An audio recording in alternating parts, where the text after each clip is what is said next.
Pera aí, sabe aquela química que estavam falando que existia entre Trump e Lula? Não vou falar pra vocês que ela acabou, não. Tem hora que eu quase sinto pena do Lula. Pera aí, sabe aquela química que estavam falando que existia entre Trump e Lula? Não vou falar pra vocês que ela acabou, não. Sabe por quê? Nunca sequer chegou a existir. E eu vou te mostrar. Durante meses, Lula não conseguia ninguém que pudesse abrir as portas e ir lá falar em nome dele para o Donald Trump. Ele reclamava que o Donald Trump estava blindado, não atendia telefone, sendo que Lula nem sequer chegou a tentar ligar. Mas aí veio o grande herói, o Chapolin Colorado do Lula. Aquele empresário, ou melhor, aqueles irmãos aqui do Brasil que ficaram bilionários com a ajuda do dinheiro roubado através do BNDES, que são os irmãos Batista.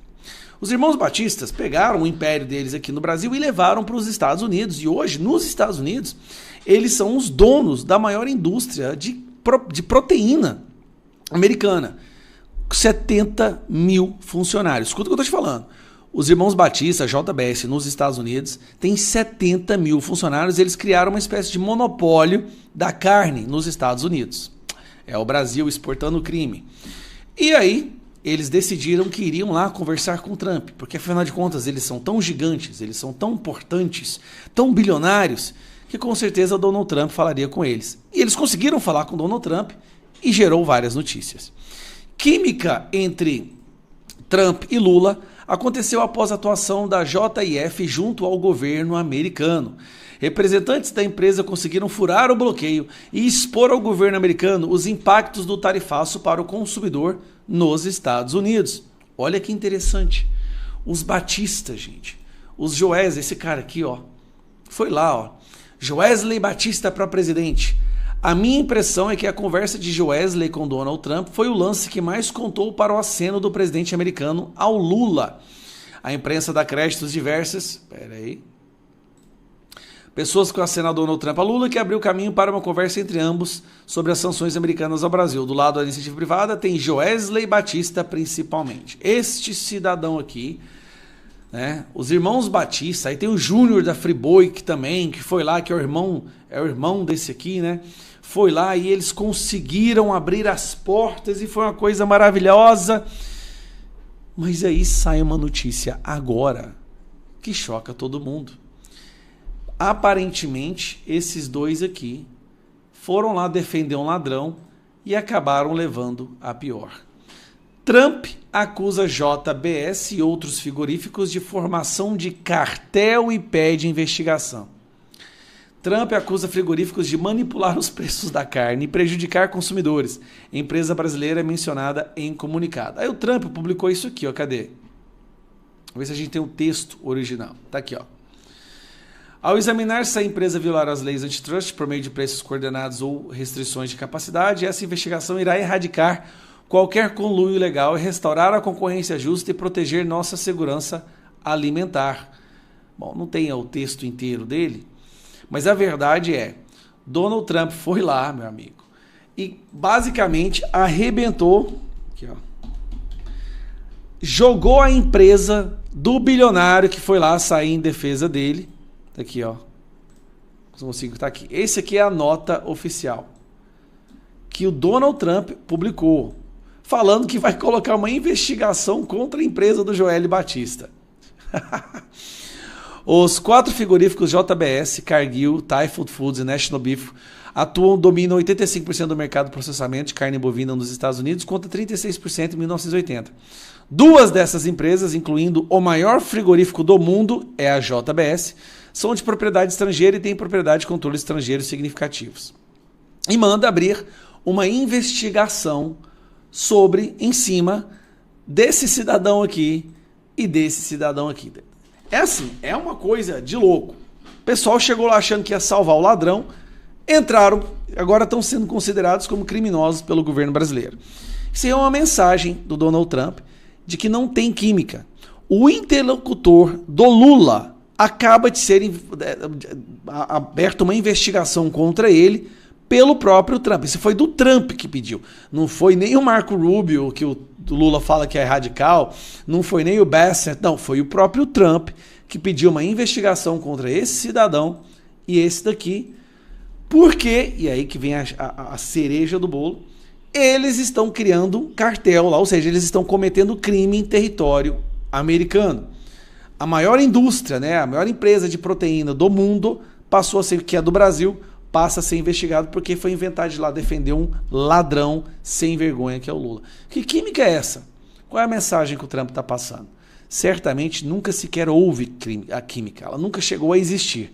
São apenas métodos e uma estratégia de negociação do Trump, que agora está ficando claro que é aquela morde e assopra. Nesse momento está mordendo, né? Tem hora que eu quase sinto pena do Lula. O seu grande trunfo, que é a COP30, que achou que ia projetar ele como uma liderança internacional, está se transformando na sua pior dor de cabeça.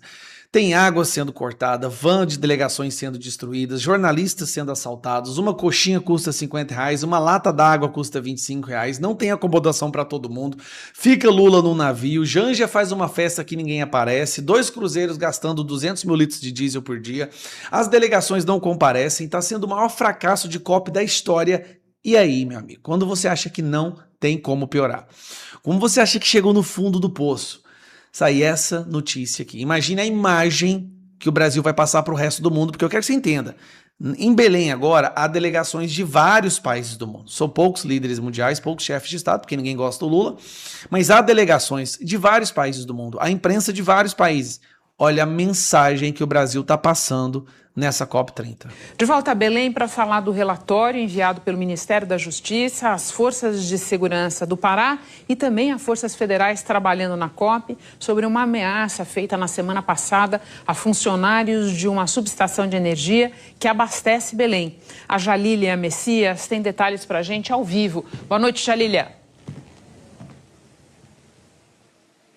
Oi, Renata, boa noite para ti e para todos. Segundo o Ministério da Justiça, essa ameaça foi feita na quinta-feira passada, dia 30 de outubro, por uma pessoa que se identificou como integrante do Comando Vermelho. Ele exigiu a suspensão imediata da ampliação da obra de subestação de energia e também a interrupção diária de todas as atividades de operação da subestação a partir de 3 horas da tarde. Essa subestação, ela fica na cidade de Marituba, aqui na região metropolitana de Belém. A instalação é considerada infraestrutura crítica do Sistema Interligado Nacional. O Ministério de Minas e Energia informou que as instâncias de segurança do governo federal e do governo do estado foram acionadas imediatamente após o conhecimento dessas ameaças. E disse ainda que o sistema elétrico está seguro, com todas as operações funcionando normalmente, com foco nas instalações da região norte que atenderão a COP30. Então, peraí. Lula falou que não ia decretar GLO. Não vou. Decretou GLO lá em Belém para proteger ele, a Janja e seus amigos. O Comando Vermelho vai lá e confronta Lula com 8 mil soldados, dizendo que vai desativar a energia em Belém no período que o Brasil está usando Belém para se projetar para o mundo. Belém não tem estrutura. Belém está dominado pelo Comando Vermelho em várias regiões e tudo isso que a gente está acompanhando aí nas redes sociais, as notícias que a Globo não fala, mas você está sabendo que você acompanha informação de verdade. E aí quando você acha que não tem como piorar, vai o Comando Vermelho e ameaça cortar a energia de Belém, enquanto tem delegações do mundo inteiro e a imprensa do mundo inteiro ali. Cara, como que esse governo consegue ser tão incompetente assim? Como que, assim... Primeiro que pro Comando Vermelho se sentir empoderado assim, para ir lá e ameaçar o governo dessa forma, porque realmente eles sabem que esse governo não vai fazer nada, absolutamente nada. Agora nós temos aí jornalistas sendo assaltados pelos membros do Comando Vermelho, vans, uma van da delegação da Malásia foi queimada, o povo tá com medo de andar na rua e quando... Ou eles são assaltados pelo Comando Vermelho ou eles são assaltados pelo preço da coxinha e da lata de refrigerante. Ou pela própria acomodação, que está custando 10, 20 mil reais uma kitnetzinha por dia. Cara do céu, esse governo consegue fazer cada coisa. E aí, o povo vai voltar para os seus países? E aí, como é que foi lá em Belém? Como é que foi lá na COP30? As pessoas de outros países. Olha, assim, eu fui assaltado pelo Estado, eu fui assaltado pelo Comando Vermelho, a gente poluiu muito, não resolveu nada... E o Lula tá lá destruindo o país. Desculpa, mas eu fico sem palavras com esse governo.